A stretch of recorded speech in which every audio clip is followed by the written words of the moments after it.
we had no idea that our world was going to get turned upside down in a matter of a couple hours, to be honest with you. Yeah.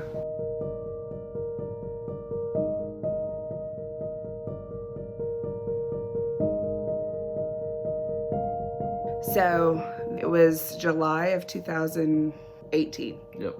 July of 2018. I think it was she and I and her sister, her twin, got a little low-grade fever. Well, I got better, Lennox got better, Piper got worse. And so she, eventually after a couple of days, she wasn't eating or drinking. And then that night she was completely lethargic. She couldn't keep anything down, even liquids.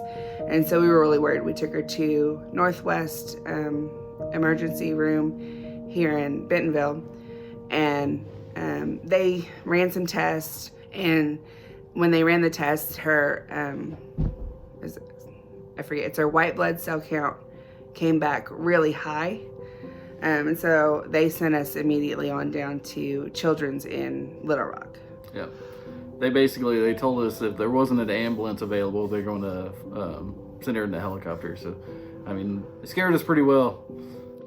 And I will tell you, we live about 4 hours from Little Rock. So, when I left the hospital here in Bentonville and headed home and to go to Little Rock, that was probably the longest 4 hours I've ever witnessed in my life, was that drive down there. And I think the next day, of course, a lot of this time runs together, but I think the next day they came to us and said it was HUS, hemolytic uremic syndrome, which basically just meant it was attacking her red blood cells and her kidneys were shutting down. Yeah. So basically, from the time we arrived at the hospital, she just progressively kind of got worse and worse and worse. It went from, hey, my baby's got like a flu-like symptom, to, all right, now her kidneys no longer work. She's still not able to eat. She hadn't been able to eat for days. They had her on IVs trying to keep her full of fluids and everything.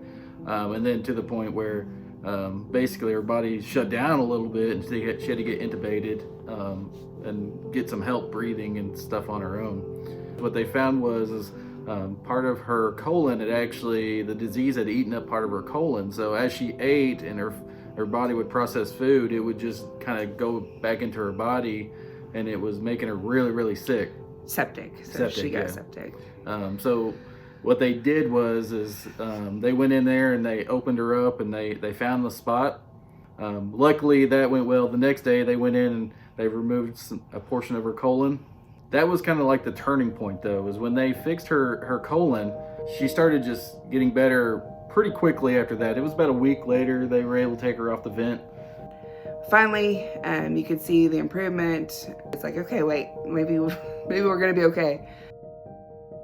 There were times when I felt like I didn't have any hope and I had zero control, but there's always hope. I mean, you know, just keep thinking on the happiest thoughts as you can, because we have great doctors, great nurses, and they're doing everything they possibly can, and they work miracles every single day.